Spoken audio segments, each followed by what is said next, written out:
The Eighth Crusade, the last journey of St. Louis to his death in the mid-13th century. As the sun of the Crusades began to set, King Louis IX of France, known as St. Louis, embarked on his final campaign in an attempt to revive a dream that had remained unfulfilled for a century, the recapture of Jerusalem from Muslim hands.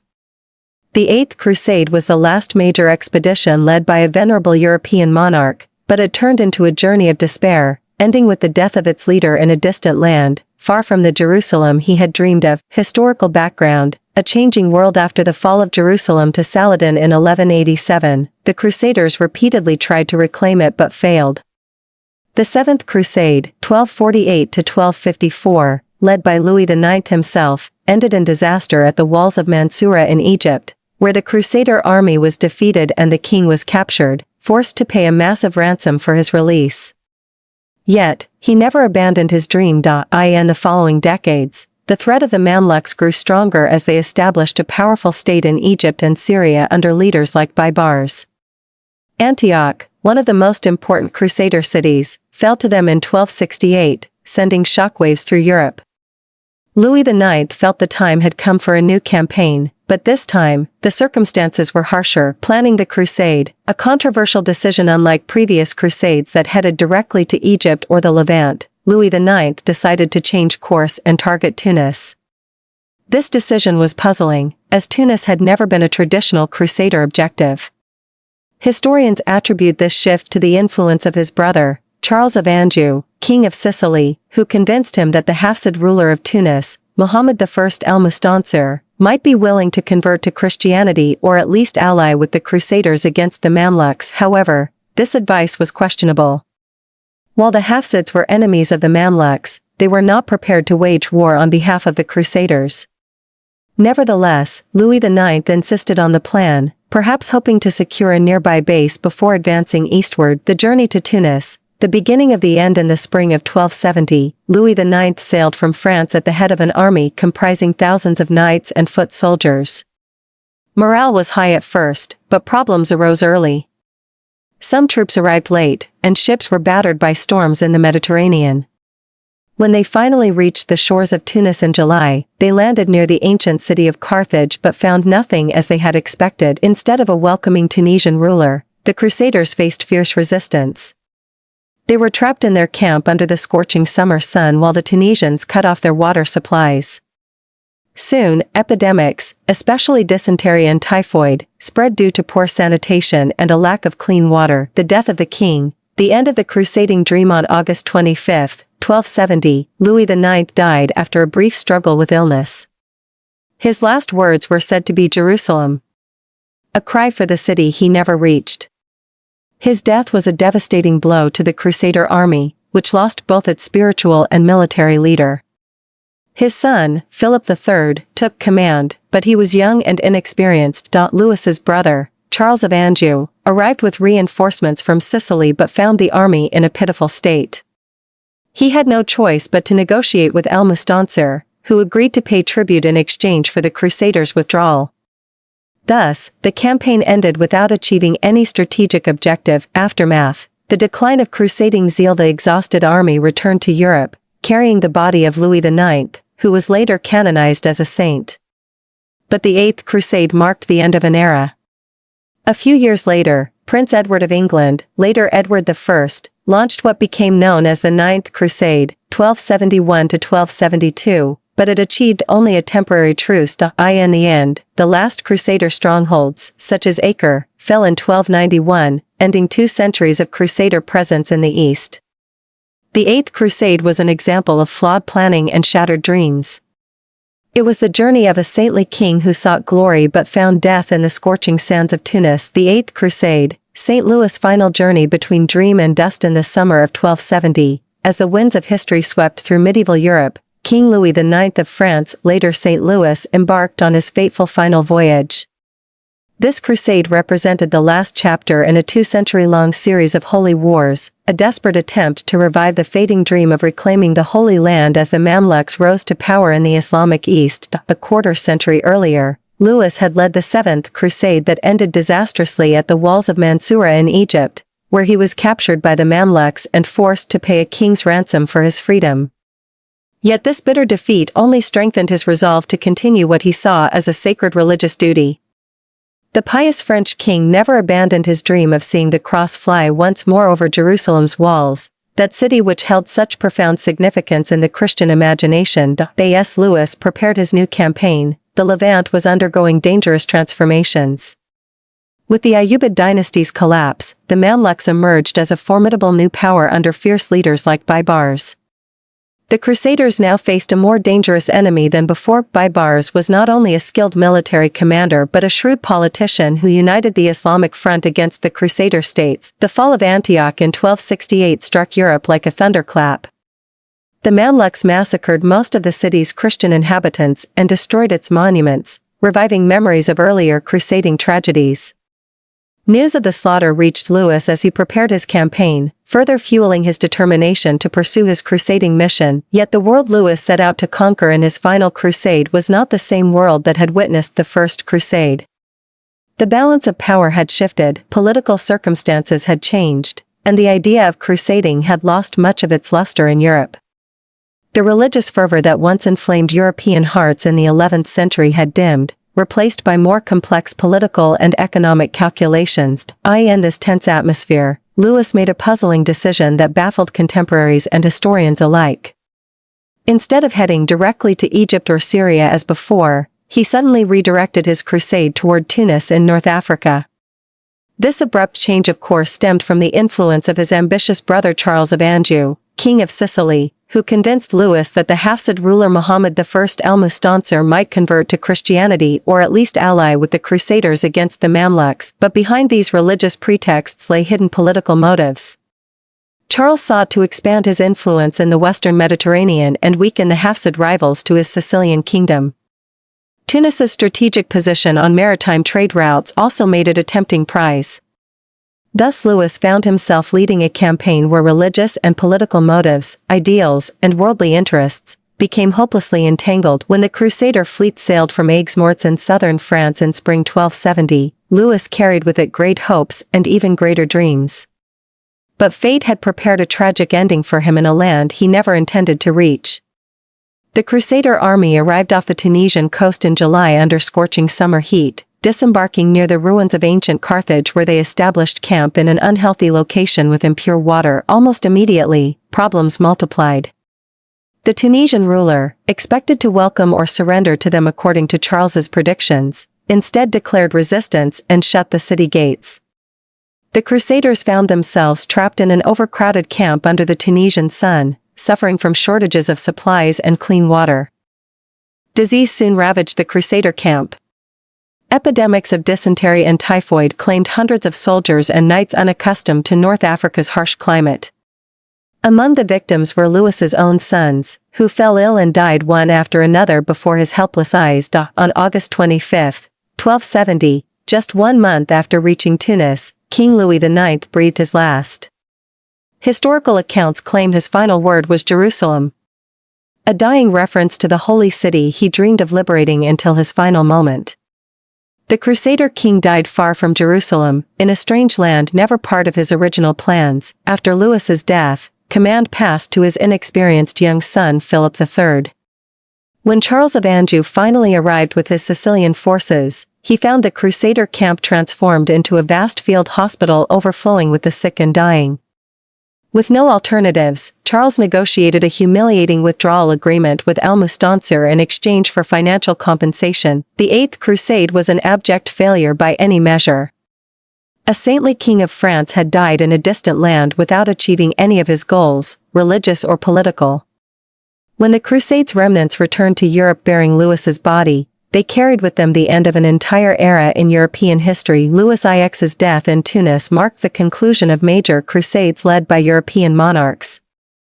The subsequent Ninth Crusade, 1271–1272, under England's Prince Edward was but a faint final attempt to salvage something from the Crusader presence in the East. Just 2 decades after Louis's death, the last Crusader stronghold at Acre fell in 1291, ending 2 centuries of Western presence in the Levant.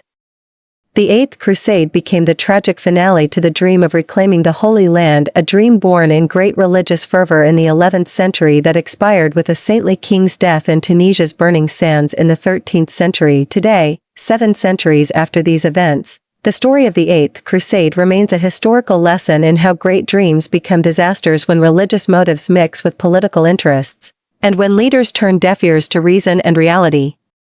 St. Louis's final journey was a passage from dream to dust, from ambition to failure, from life to death. The Eighth Crusade, the last dreams fall between the Tunisian sun and the clouds of history on a scorching summer dawn in 1270, as the Mediterranean breeze played with the sails of ships anchored off the coast of Tunis. King Louis IX of France prepared for his final fateful battle. That moment carried stark contradictions, between a glorious past and a troubled present, between dreams of Christian expansion and the reality of Crusader retreat, between the ambitions of a saintly king and the calculations of worldly politics. These were the opening scenes of a great historical tragedy later reduced in history books to the dry label of the Eighth Crusade. Yet behind this name lies a profound human story that encapsulates the transformations of an entire era. The mood in Europe that year was fraught with contradictions. On one hand, collective memory still bore the scars of the crushing defeat of the Seventh Crusade 2 decades prior, when Louis himself had been captured by the Mamluks in Egypt. On the other, news from the Levant grew increasingly alarming. The fall of Antioch in 1268 to Baibars, accompanied by horrific massacres, sent shockwaves through European courts. In the palaces of Paris and London, nobles exchanged anxious reports of Mamluk advances, while in monasteries and churches, monks recited prayers of supplication, fearing God's wrath had descended upon Christendom. In this atmosphere of fear and anticipation, Louis IX began preparing for his new campaign. But this time, the preparations were different. Unlike previous crusades, which had stirred overwhelming popular enthusiasm and mass recruitment, the response now was lukewarm. In the villages of Ile-de-France, peasants no longer flocked to take the cross as they once had. In the markets of Marseille, merchants carefully calculated costs before financing ships. Even among the nobility, enthusiasm was a far cry from that of the previous century. These were clear signs that the idea of crusading was losing its luster in the European consciousness. Yet Louis IX, the man who would later be canonized as a saint, insisted on pressing forward. In his royal palace in Paris, he received envoys from Pope Clement IV, listened to reports from his brother Charles of Anjou, King of Sicily, and studied maps of the Levant where Christian territories seemed to shrink with each passing day. The French king knew time was running out, that every delay meant greater losses for Eastern Christians. What he did not fully grasp, however, was that the world around him was changing, and the rules that had governed the Crusades no longer applied. The decision to redirect the crusade from Egypt to Tunis marked the pivotal turning point in this story. In a secret meeting held at the Château de Fontainebleau in the winter of 1269, Charles of Anjou convinced his royal brother that the Hafsid ruler Muhammad I al-Mustansir might be willing to convert to Christianity, or at least ally with the Crusaders against the Mamluks. The arguments Charles presented, and the personal ambitions he concealed behind them, would later prove flawed. But in that moment, after days of heated debate, Louis agreed to change the plan. It was a fateful decision that would determine the entire Crusades' outcome. When the Crusader fleet set sail from the port of Aigues-Mortes in southern France in the spring of 1270, the scene was nothing like the triumphant departures of the First Crusade 2 centuries earlier. There were no cheering crowds, no bishops fervently blessing the soldiers, no overwhelming sense that history was witnessing a defining moment. Instead, there was an air of formality and detachment, as if this had become merely a routine royal duty rather than a sacred campaign. Some contemporary observers even noted that the number of ships and soldiers was far fewer than expected, a sign that the collective fervor for crusading was fading. After weeks of arduous sailing across the Mediterranean, the Crusader fleet finally reached the Tunisian coast in July 1270. But instead of finding a ruler ready to negotiate or convert as they had hoped, the Crusaders faced fierce resistance. Al-Mustansir, who was supposed to be a potential ally according to Charles of Anjou's vision, declared jihad against the invaders and shut the city gates. The Crusaders found themselves trapped on the Carthage peninsula under the scorching summer sun, with insufficient supplies and surrounded by stagnant waters breeding disease. In the weeks that followed, the Crusader camp turned into a living hell. As temperatures soared and clean water ran short, epidemics spread with terrifying speed. Dysentery, typhoid, and marsh fever claimed hundreds of lives. Soldiers accustomed to Europe's temperate climate could not endure North Africa's harsh conditions. Even nobles and knights, no strangers to battlefields, were unprepared for this kind of suffering. Among the victims were Louis IX's own sons, who fell one after another before his helpless eyes. On August 25, 1270, just 1 month after landing, King Louis IX breathed his last. Historical accounts claim his final word was Jerusalem, a dying reference to the holy city he had dreamed of liberating until his final moment. The Crusader king died far from Jerusalem, in a land that had never been part of his original plans, a victim of dreams that no longer aligned with a changing reality. After Louis's death, command fell to his son Philip III, a young man unprepared for such a heavy responsibility. When Charles of Anjou finally arrived with Sicilian reinforcements, he found an army on the brink of collapse. There was no choice but to negotiate a humiliating withdrawal, with the Crusaders agreeing to leave Tunis in exchange for nominal financial compensation. It was a tragic end to a campaign that had begun with grand dreams and achieved almost nothing. When the ships carrying Louis IX's remains returned to France, they bore more than just a king's corpse, they carried the end of an entire era in European history. In the decades that followed, it became clear that the Eighth Crusade had been the last major attempt by European monarchs to reclaim the Holy Land. A few years later, the Ninth Crusade, led by Prince Edward of England, would be a feeble final effort before the last Crusader stronghold, Acre, fell in 1291, closing the chapter on the Crusades forever. Today, more than 7 centuries later, the story of the Eighth Crusade remains a powerful historical lesson, about a saintly leader who fell victim to his own dreams, about seismic historical shifts he could not perceive in his time, and about the eternal conflict between ideals and political reality. The final journey of St. Louis was more than just a failed military campaign, it was a turning point in European consciousness, when medieval Europe began to bid farewell to its Crusader dreams and prepare for a new and very different age. The Eighth Crusade, the fall of a saint's dream between the sands of Tunis and the struggles of history in the scorching summer of 1270. As the sun melted the iron armor in the Crusader camp on the Tunisian shores, King Louis IX suffered from a fever as intense as his religious zeal. The scene resembled a symbolic painting of an entire era approaching its end, a saintly king dying in a humble tent, surrounded by a handful of loyal nobles, while 2 centuries of holy war dreams crumbled around him. This was not merely the failure of a military campaign, but a pivotal moment of transformation in both European and Islamic history. The Eighth Crusade embodied the contradictions of its time. On one hand, its leader Louis IX personified the highest values of medieval chivalry and piety, a king who combined asceticism with power, devotion with political ambition.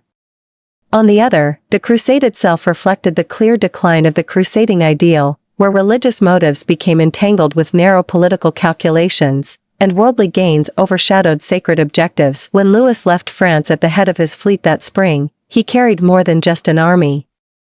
He bore the traditions of the prestigious Capetian dynasty, the responsibility of protecting Christian presence in the East, and dreams of establishing an ideal Christian kingdom in the Holy Land.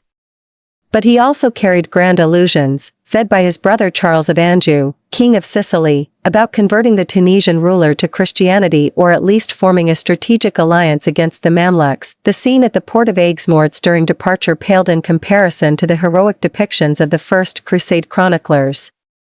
There were no cheering crowds, no bishops fervently blessing the soldiers.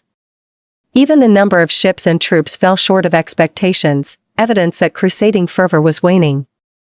The idea had transformed from a mass movement to an elite project, from a comprehensive religious dream to a limited political adventure. Upon reaching Tunis, the Crusaders faced bitter reality.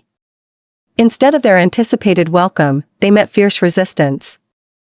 The Tunisian ruler Al-Mustansir, their supposed potential ally, declared jihad against them and shut the city gates. The Crusaders found themselves trapped on the Carthage peninsula under the scorching July sun, short on supplies and surrounded by pestilent marshes. In the following weeks, the camp became literal hell. Diseases previously unknown to Europeans claimed hundreds of lives. Dysentery, yellow fever, and typhoid showed no distinction between knights and servants, nobles and commoners. Even Louis's sons fell victim, dying one after another before his helpless eyes.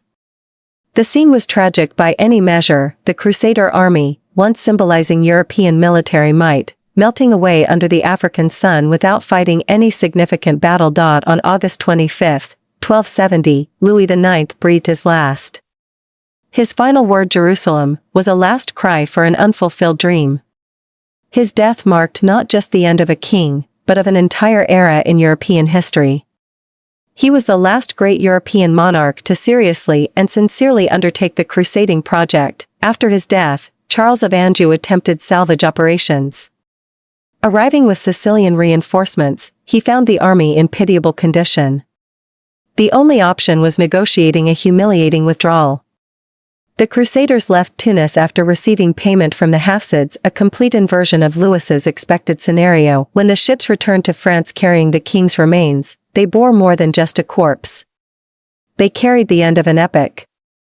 In subsequent decades, it became clear the Eighth Crusade was Europe's last serious royal attempt to recover the Holy Land. The later Ninth Crusade led by Prince Edward of England proved but a feeble effort before the final Crusader stronghold at Acre fell in 1291. Yet the Eighth Crusade's impact transcended military failure. It revealed profound transformations in both Christian and Islamic worlds. For Europe, it showed the crusading idea had lost its luster, with populations no longer willing to sacrifice as before. For the Islamic world, it proved Muslim powers, Mamluks in the east and Hafsids in the west, could now effectively counter any external threat. Today, 7 centuries later, the Eighth Crusade remains a powerful historical lesson. A lesson about a saintly leader victimized by his own dreams, about major historical shifts he couldn't perceive, about the eternal conflict between ideals and political reality. It was more than just a failed campaign, it was a turning point in European consciousness, when medieval Europe began bidding farewell to its crusading dreams and preparing for a new age. The Eighth Crusade, the fall of St. Louis' dream between the sands of Tunis and the conflicts of the Middle Ages in the spring of 1270, as winds of change swept through medieval Europe, King Louis IX of France stood on the balconies of the Louvre Palace contemplating maps of the known world. His piercing eyes traced a perilous sea route from southern France to the North African coast, a route that would witness his final fateful adventure, destined to enter history as the Eighth Crusade, marking the end of an entire era of holy wars. Louis IX, later known as St. Louis, carried in his heart a deep wound from his crushing defeat in the Seventh Crusade 16 years earlier. Throughout these years, he had dreamed of a moment of redemption, when he could erase the shame of captivity and defeat suffered at Mansourah. But the world around him was changing rapidly. While he prepared his new campaign, Sultan Baybars of the Mamluks was expanding his influence across the Levant, toppling one Crusader stronghold after another. In the royal palace halls of Paris, heated debates raged among the king's advisors. Some warned him of the dangers of a new crusade, especially as the idea of crusading had lost much of its luster in Europe. Others, led by his ambitious brother Charles of Anjou, King of Sicily, pushed him toward adventure, waving promises of a potential alliance with the Muslim ruler of Tunis. This latter advice would change the course of history when Louis decided to redirect his crusade from Egypt to Tunis, a fateful decision that would prove to be the beginning of the end. The scene at the southern port of Aigues-Mortes on departure day fell far short of Louis's dreams. While the first Crusades had seen massive crowds of enthusiastic knights and volunteers, only a handful of loyal nobles and a limited number of soldiers came to bid Louis farewell. Observers noted the fleet was significantly smaller than required for such an expedition, evidence that the religious fervor that once ignited the Crusades was no longer what it had been. When the Crusader fleet reached the Tunisian coast in July 1270, a shocking surprise awaited Louis and his men.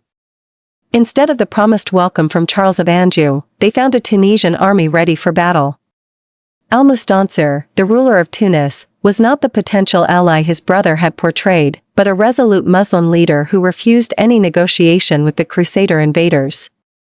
Thus Louis found himself and his army trapped on the Carthage peninsula under the scorching summer sun, with insufficient supplies and surrounded by pestilent marshes. In the following weeks, the Crusader camp transformed into literal hell. Diseases previously unknown to Europeans like dysentery and yellow fever began claiming hundreds of lives. Even Louis's own sons fell victim to the epidemic, dying one after another before his helpless eyes. The scene was tragic by any measure, the Crusader army, once symbolizing European military might, melting away under the African sun without fighting any significant battle. On August 25, 1270, Louis IX drew his last breath. Historical accounts say his final word was Jerusalem, a reference to the holy city he had dreamed of liberating until his last moment. The Crusader king died far from Jerusalem, in a land never part of his original plans. His death marked not just the end of a king, but of an entire era in European history. After his death, Charles of Anjou attempted salvage operations.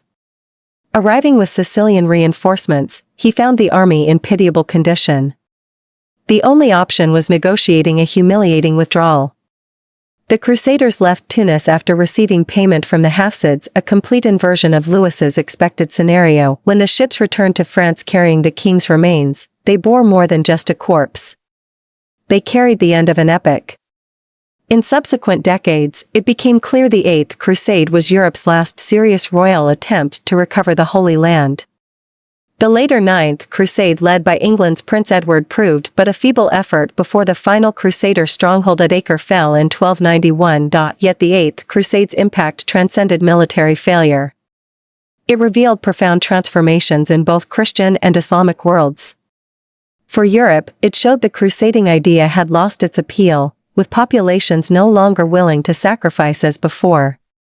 For the Islamic world, it proved Muslim powers, Mamluks in the east and Hafsids in the west, could now effectively counter any external threat. Today, 7 centuries later, the Eighth Crusade remains a powerful historical lesson.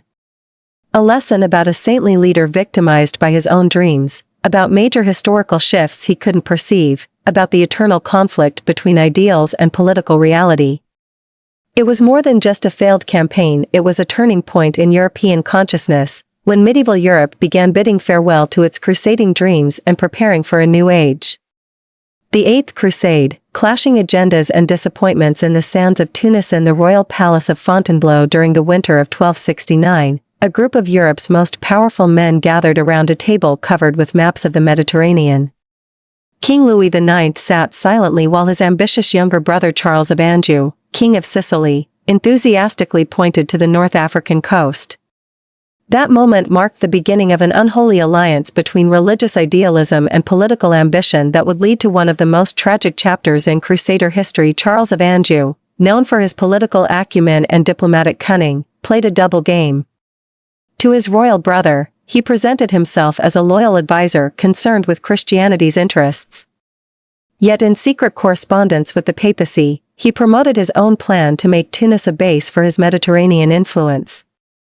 He cleverly exploited Louis's determination to atone for his failure in the Seventh Crusade, painting an idealized picture of Tunisian ruler al-Mustansir as a man who concealed his Christian faith for fear of his Muslim subjects. At the royal court in Paris, Jean de Joinville, the chronicler and king's longtime companion, doubted these claims. In his personal memoirs he wrote, "How can we believe a Muslim prince would betray his faith when we ask our knights to die for theirs?" But this voice of reason was drowned in the enthusiasm generated by Charles's promises. Even Joinville himself was compelled to join the crusade under pressure of loyalty to the king. When the fleet sailed from Aigues-Mortes, the divisions among leaders were evident. On one side stood Theobald V, the aging Count of Champagne, representing noble chivalric tradition. On the other, around Charles of Anjou gathered mercenaries and Sicilian civil war commanders. Theobald constantly warned against associating with these men who know nothing of Crusader honor, but his warnings fell on deaf ears. The scene at the Carthage camp after arrival was tragic by any measure. While Louis spent hours praying for divine assistance, Charles conducted complex secret negotiations with Genoese and Pisan merchants to secure his retreat should the crusade fail. In a nearby tent, Prince Philip, heir to the throne, wrestled with his filial duty versus his desire to save what remained of the army. When plague struck the camp, each leader's true character emerged. The elderly Theobald V visited sick soldiers and encouraged them until he himself fell victim to fever. Meanwhile, Charles deliberately delayed his arrival under pretext of gathering more troops, while actually waiting for developments to favor him. The day of Louis IX's death proved pivotal in exposing all contradictions.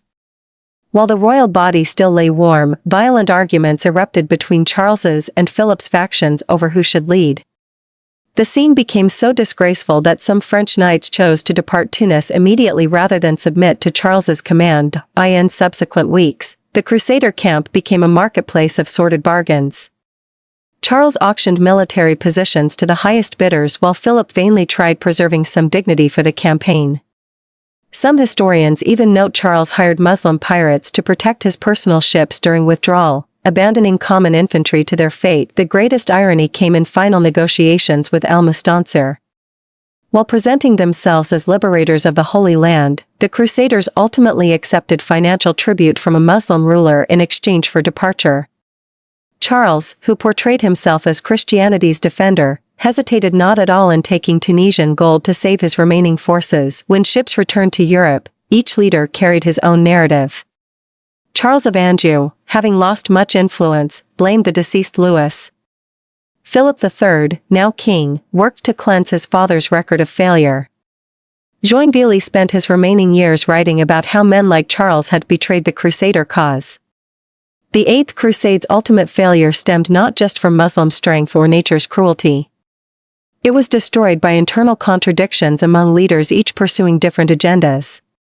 Louis IX sought religious redemption, Charles of Anjou craved power, Theobald V clung to chivalric ideals, and Philip III was merely a young man caught in a game too large for him. This disaster born from such conflicts became a historical lesson in how personal ambitions can transform grandest projects into catastrophic failures. Transformations in European society after the disaster of the Eighth Crusade, from holy wars to the birth of a new world in the winter of 1271, as cold winds swept through the streets of Paris, the last ships of the failed crusade returned carrying the bodies of French nobles who had fallen in the scorching sands of Tunis. This scene marked not just the end of a military campaign, but the beginning of profound social transformations that would forever change the face of Europe. In the halls of feudal castles, in the markets of emerging commercial cities, and even in the miserable huts of peasants, existential questions began to circulate about an entire social system collapsing under the weight of catastrophic failure. The Eighth Crusade had revealed deep cracks in the European feudal system. The nobles who returned from Tunis, those few who survived the epidemics, found themselves facing a bitter reality.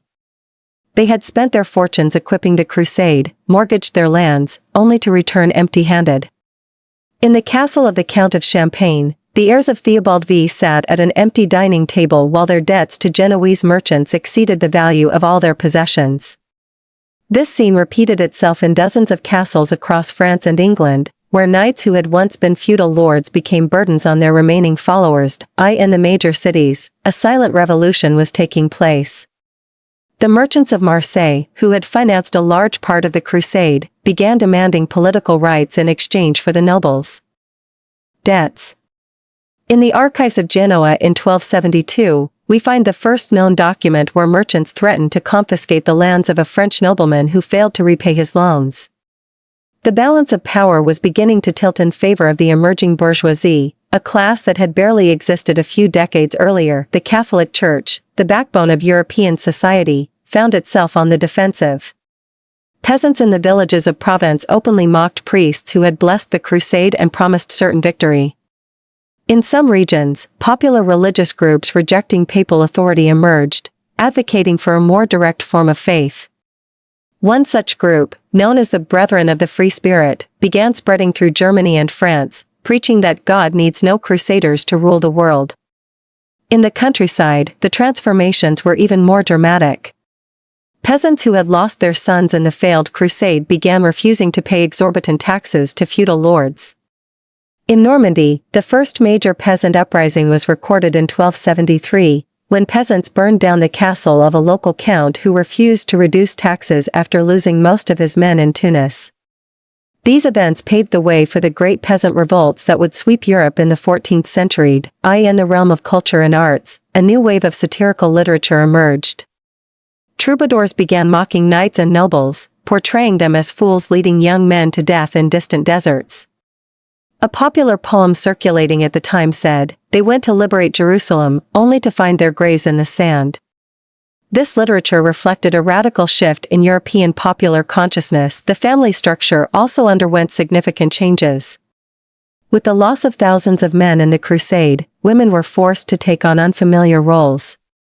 The archives of St. Denis Abbey tell of a noblewoman named Eleanor of Brittany who had to manage her dead husband's fiefdom, negotiating directly with merchants and signing contracts. Such cases, rare before the Crusade, became increasingly common in subsequent decades. The demographic impact was catastrophic for some regions. Entire villages in Anjou lost all their adult men, leading to the collapse of local agriculture. Meanwhile, major cities like Paris and Lyon began receiving waves of rural migrants, accelerating the urbanization process that had begun centuries earlier. On the political level, we see the first signs of centralized states rising at the expense of the feudal system.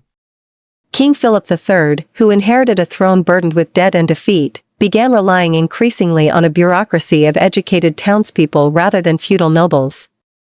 This new elite, appointed based on merit rather than lineage, would form the nucleus of the modern state in coming centuries. In the world of ideas, philosophers and theologians began asking bold questions about the justification of violence in the name of religion. Thomas Aquinas, writing his major works during this period, began developing his theory of just war that would establish stricter ethical standards for armed conflicts. These ideas were direct fruits of the crusading failure. Interclass relations underwent radical restructuring. Urban craftsmen, previously at the bottom of the social ladder, began gaining new power due to society's need for their rebuilding skills. The records of the Paris Masons Guild in 1275 contain the first mention of a strike threat demanding higher wages, something that would have been considered rebellion in classical feudal times. Militarily, the art of European warfare began changing. Lessons from the Tunis disaster made leaders reconsider their strategies.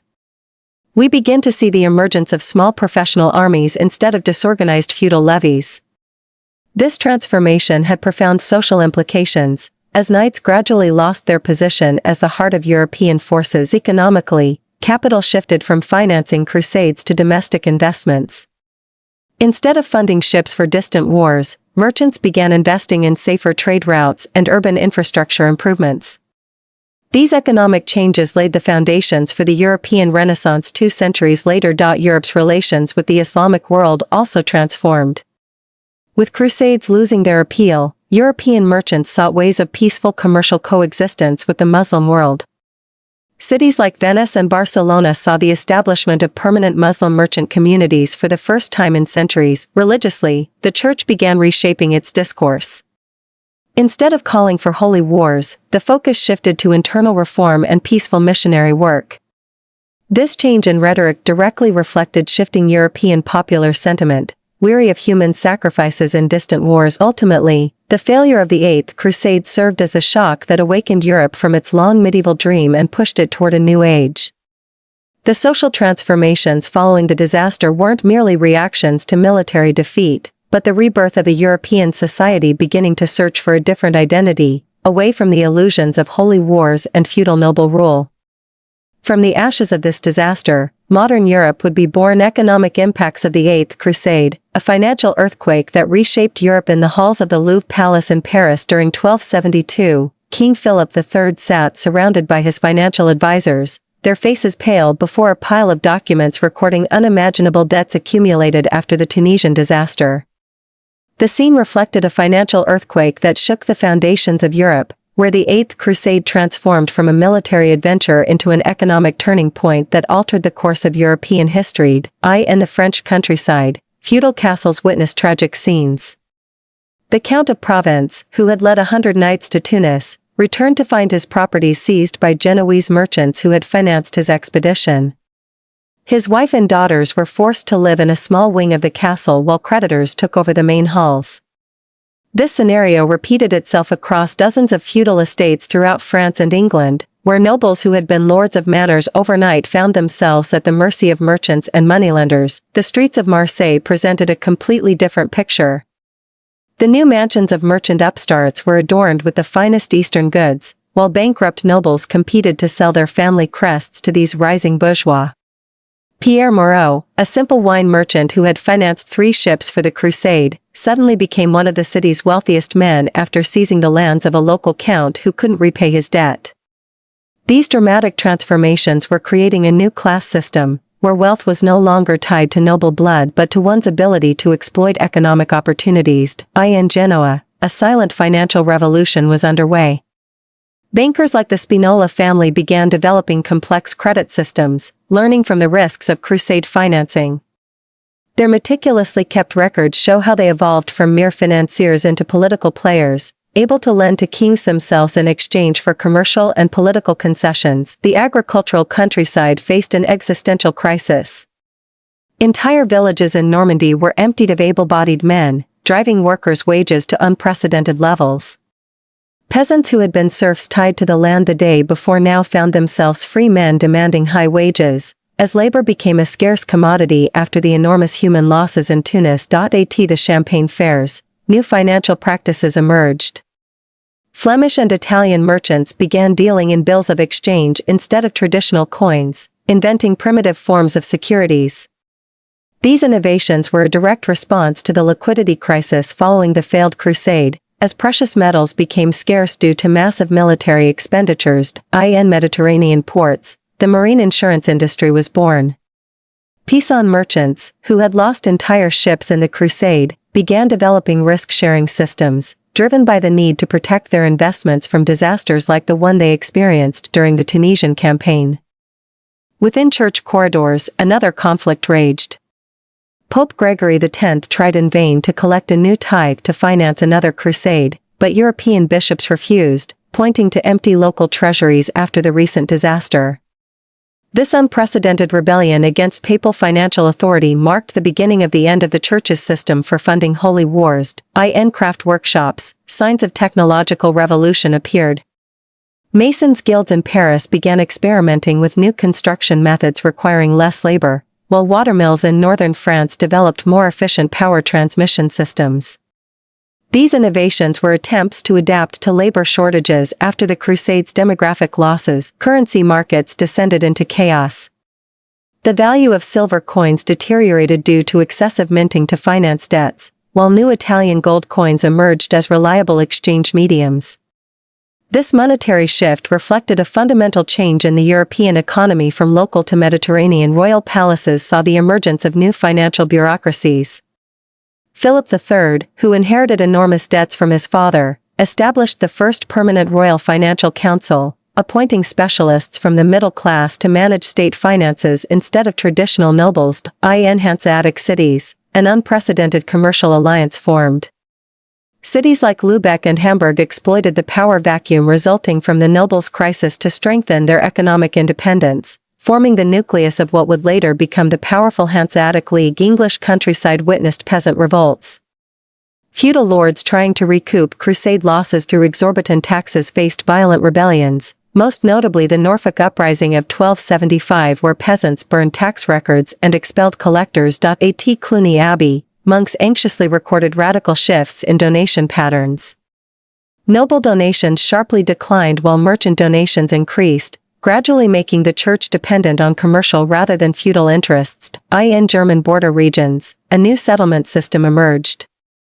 Local princes, unable to finance expansionist wars, began attracting settlers with tax exemption promises, paving the way for economic rather than military colonization of Eastern Europe. Within just one decade, the European economy transformed from a closed feudal system to an expanding open market. The Eighth Crusade, for all its military failure, became the spark that ignited Europe's embryonic capitalism, elevating merchants from a marginalized class to an economic and political force to be reckoned with, setting the stage for the major transformations Europe would witness in subsequent ages. The shock that gave birth to a Renaissance. How the failure of the Eighth Crusade reshaped European culture. In the scriptorium of St. Denis Abbey in 1275, monks meticulously copied the new manuscript of Knight Jean de Joinville's memoirs about the failed crusade, while outside the abbey walls, troubadours sang satirical ballads about knights who sold their honor in Tunisian markets. This paradoxical scene reflected the profound cultural transformation sweeping through Europe in the aftermath of the Eighth Crusade's disaster, where military shockwaves metamorphosed into unprecedented creative energy. Within the halls of the University of Paris, students and scholars passionately debated Thomas Aquinas's new letters on just war, inspired by the Crusades' failure. Aquinas himself, writing quietly in his library, established fresh philosophical foundations for understanding the relationship between religion and politics, moving beyond blind crusading zeal.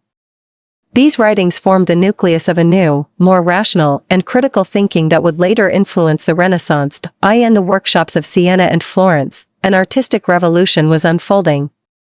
Giotto di Bondone, having heard accounts of the disaster from returning merchants, began painting works that revealed authentic human emotions rather than stereotypical images of saints and knights. In one of his early masterpieces, he depicted Louis IX on his deathbed in Tunis with sorrowful eyes and pallid complexion, breaking from prevailing artistic idealism. This controversial painting marked the dawn of a new European artistic direction toward realism and psychological depth. The music in noble courts was also changing. Troubadour Bernard de Ventadorn, who lost his son in the Crusade, composed songs of grief and anger instead of traditional heroic ballads. His famous lament, "Where Has the Glory Gone?" became an anthem for a generation of youth disillusioned with old chivalric values. Meanwhile, Germany saw the rise of mini-sang music blending local traditions with Eastern influences brought back by Crusade survivors. In the book markets of Bologna and Paris, publishers noticed growing demand for objective accounts of the Islamic East, free from previous stereotypes. Astute merchants began importing Arabic manuscripts on medicine, astronomy, and philosophy, finding eager readers among European intellectuals. The personal library of philosopher Roger Bacon, for instance, filled with translated works of Avicenna and Averroes that former Crusaders had brought back as cultural booty rather than gold. Northern French cathedrals witnessed architects experimenting with new designs inspired by Islamic architecture observed in Tunis. Novel pointed arches, intricate geometric decorations, and innovative light distribution within religious buildings began appearing as part of a renewed Gothic style. Notre Dame de Paris, then under construction, underwent design modifications reflecting these new influences. Popular theaters introduced a groundbreaking genre, shame plays mocking failed leaders. One such play titled A King Without Crown portrayed Louis IX as a tragic figure paying for his hubris, sparking controversies that led to its ban in several French cities. Yet it marked the beginning of a critical theatrical tradition that would flourish during the Renaissance. British monasteries produced hybrid books merging Christian and Islamic traditions. The Ely manuscript Gospel, created in Canterbury circa 1280, featured decorations inspired by Islamic art, provoking conservative disapproval but winning admiration among intellectual elites. Italian courts birthed a new diplomatic art trend, where paintings and sculptures depicting East-West coexistence became valuable political gifts. Artist Cimabue created a series of miniature paintings illustrating tales from 1001 Nights, commissioned by the Duke of Milan as presents for the Egyptian Sultan. Concert halls introduced new Eastern instruments like the oud and ney, brought back by returning Crusaders. Blended with traditional European instruments, they spawned richer, more complex musical sounds. Florentine art schools saw pioneers like Duccio di Buoninsegna experimenting with perspective techniques influenced by Arabic mathematics from Crusader translated texts, foundational work for the coming Renaissance art revolution. Within just 2 decades of the Eighth Crusade's failure, Europe underwent a cultural and artistic transformation that might be called the first stirrings of the Renaissance. This was no mere reaction to defeat, but a complex creative process through which Europe metabolized the shock of failure into unprecedented creative energy. From the womb of this military disaster emerged a new culture, more open, critical and innovative, that would form the foundation of modern European civilization. The transformation of the Catholic Church after the disaster of the Eighth Crusade, from militarization to reform. In the Council Hall of Lyon in 1274. Pope Gregory X's weary face reflected exhaustion as he listened to alarming reports about the Church's condition following the catastrophic failure in Tunis. The thick incense smoke mirrored the uncertainty shrouding the future of a religious institution that had lost credibility after supporting a campaign that claimed the life of a saintly king and thousands of believers.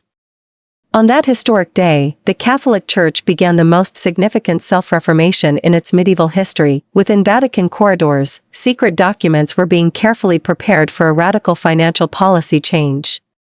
Cardinal Jacques de Vitry, who had witnessed the Tunis tragedy firsthand, angrily declared, "We shall no longer sell our golden indulgences to fund the death of believers." His outcry marked the beginning of the end for Crusade-funded indulgence sales. Instead, new financial systems emerged focusing on hospital and school construction, with Florence's Santa Maria Novella Church becoming the prototype for this transformation. In Templar strongholds across Europe, tension hung thick in the air. A 1278 papal decree curtailed their military authority and redirected portions of their vast wealth to fund the new University of Toulouse. Grand Master Geoffroy de Charny confessed in his memoirs, "Today we felt like criminals rather than soldiers of Christ." This move initiated the dismantling of the warrior monk system that had dominated the previous 2 centuries. Franciscan monasteries hosted a different spiritual revolution. Friar Roger Bacon, returning from a failed missionary attempt in Tunis, taught his brothers Arabic and Muslim sciences. His secret Oxford library became a center for translating works by Avicenna and Al-Razi, boldly defying previous church prohibitions. "Truth fears no inquiry" became his revolutionary motto that would later incense the Inquisition. In Provençal villages, local priests faced unprecedented popular rebellion. Peasants who had lost sons in the Crusade refused tithes and stoned ecclesiastical tax collectors. Father Pierre Dupuy, a village priest near Marseille, wrote to his bishop, "People here consider us frauds after we blessed the death campaign." This crisis prompted new church sermons reframing the failure as divine will and test of faith. At the University of Paris, Thomas Aquinas delivered revolutionary lectures on just war. Crowded lecture halls buzzed with students drawn to his new philosophy imposing strict ethical conditions on warfare. "Holy intentions alone don't suffice, the means must also be just" became his paradigm-shaking declaration. German bishoprics circulated unusual decrees. Archbishop Konrad von Hochstaden ordered a third of his diocese's weapons reforged as plowshares, with granaries replacing barracks. "We'll no longer build God's kingdom with swords" became his unprecedented agricultural reform slogan. English monastic scribes were rewriting history. The Canterbury manuscript Deeds of King Louis reinvented military defeat as spiritual victory, transforming the Tunisian death into martyrdom rather than failure. This symbolic narrative later underpinned Louis IX's canonization. Rome streets saw Franciscan friars distributing pamphlets promoting peaceful pilgrimage instead of military campaigns. Brother Giovanni di Pian del Carpine declared, "True faith spreads through love, not blood." His movement became the nucleus for future Eastern missions. In Languedoc's new Inquisition fortresses, tension prevailed. Pope Nicholas IV's ecclesiastical judges investigated not just heretics but anyone criticizing church crusade policies, revealing the darker side of post-crusade reforms as the institution sought to control historical narratives. At Cluny Abbey, monks produced illuminated Bibles blending Christian art with Arabic motifs. These controversial hybrid books attempted cultural bridge building after military failure. By century's end, the Catholic Church had undergone its greatest metamorphosis, from militant crusade leader to spiritual social force focused on internal reform and education. These contradictory transformations birthed a new European Christianity less wedded to the sword and more committed to the plow and pen. From Tunis's disaster emerged a church attempting to learn from past mistakes, however unsteadily, on its reformist path. Social earthquake at Europe's foundation. How the Eighth Crusade shook the pillars of European society from below. In the foggy villages of Normandy in 1272, peasants gathered secretly in livestock barns after midnight, whispering about messages received from those who returned from Tunis. Pierre Le Gros, a peasant who lost 3 sons in the crusade, read with trembling voice a letter from his surviving neighbor. "The nobles died like flies under the Tunisian sun, and there's no one left to protect their privileges." These words ignited a silent revolution across rural Europe as peasants began refusing to pay the crushing taxes that had burdened them for centuries. The scenes in Anjou's farmlands were even more dramatic. Hundreds of agricultural acres lay fallow without workers after the young men went to war and never returned. Elderly women tried plowing the fields themselves while their young daughters sold crops in local markets. A village priest recorded in his diary, There are no more boundaries between men and women in work. Everyone toils like beasts to fill the void left by death. In northern Italian cities, artisan guilds underwent radical transformations. Giovanni di Campo, head of Florence's Masons Guild, hung a new slogan above the Guildhall entrance: "Labor is no longer cheap." Wages soared to unprecedented levels, with skilled builders demanding daily pay equal to their previous weekly earnings. Siena's tax records show artisans' incomes tripled between 1270–1275. In Lyons' poor quarters, women were inventing new roles for themselves. Marguerite La Potière, who lost her husband in Tunis, transformed her small hut into a textile workshop employing dozens of other women. When local nobles tried shutting down her unseemly enterprise, 300 women rallied before the town hall until they relented. This incident sparked the weavers' revolt that spread across southern France. In Rhineland forests, groups of fugitive peasants formed secret communities. Martin der Arc, spiritual leader of one such group, taught followers that God is angry with the church that sent the poor to die. Thousands of peasants turned to dissident religious movements like Catharism, rejecting papal authority that blessed the disastrous crusade. In free city markets like Frankfurt and Hamburg, a new class of nouveau riche emerged from humble origins. Hans the cobbler, who began as a noble's servant, became wealthy by filling the economic vacuum left by nobles who died in the crusade. Hundreds of similar stories appear in European city records. In remote English villages, the serfdom system crumbled under changes. Historian Thomas Smith found in Canterbury Cathedral records that 60% of unproductive feudal lands converted to monetary tenancy. Peasants who once farmed for protection alone suddenly demanded cash wages. In Jewish quarters, strange transformations occurred. Rabbi Isaac ben Yaakov noted in his memoirs that dozens of poor Christian families sought conversion to Judaism to escape church debts. "We can no longer distinguish poor Jews from their Christian counterparts," he wrote with clear astonishment. Genoese and Marseille ships brought unexpected cargo with returning crusaders, new diseases. The bubonic plague that spread among the poor in 1275 had a paradoxical effect. As elites fled cities, it created space for the lower classes to reorganize urban life on their own terms. Within just one decade, Europe transformed from a rigid feudal hierarchy into a mosaic of upward social mobility. The disaster that began in distant Tunisian sands ended a 1,000-year system of servitude, paving the way for social changes that would later birth capitalism and workers' revolutions. Peasants, artisans, women, and minorities all found in the elites' crusading failure a historic opportunity to rewrite their social contracts.